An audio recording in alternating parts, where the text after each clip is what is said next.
Global Afrique Live.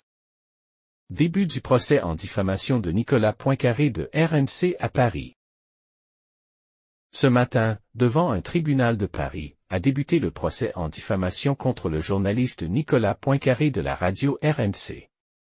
Ce litige judiciaire découle d'une plainte déposée par Faure Gnassingbé, président du Togo, qui accuse le journaliste de l'avoir diffamé en le qualifiant de dictateur, de corrompu et en insinuant que la capitale togolaise, Lomé, serait impliquée dans le trafic de drogue.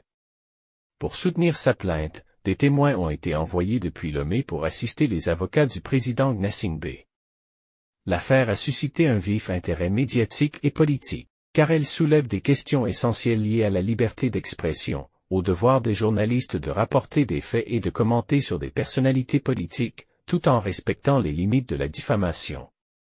Nicolas Poincaré est un journaliste reconnu en France et travaille pour RMC, une station de radio populaire, où il anime divers programmes.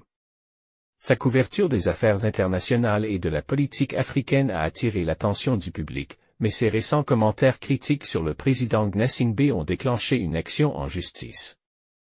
D'un côté, les avocats du président Faure Gnassingbé affirment que les déclarations de Nicolas Poincaré sont diffamatoires et portent atteinte à la réputation du président et de son pays. Ils soutiennent que les commentaires du journaliste sont sans fondement et qu'ils constituent une attaque injuste contre le chef de l'État.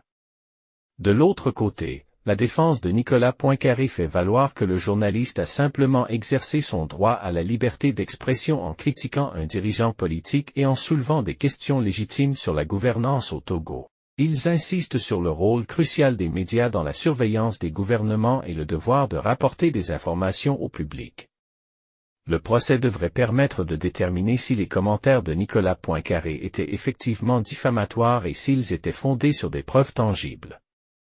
Il devrait également attirer l'attention sur les enjeux liés à la liberté de la presse et à la protection de la réputation des personnalités politiques. Ce procès en diffamation suscite donc un intérêt significatif et souligne la tension constante entre la liberté d'expression des médias et la nécessité de préserver la réputation des personnalités publiques. Il est attendu que l'affaire se poursuive au cours des prochaines semaines, et nous continuerons à suivre son évolution. N'hésitez pas à aimer, partager et commenter pour contribuer à la diffusion de l'information.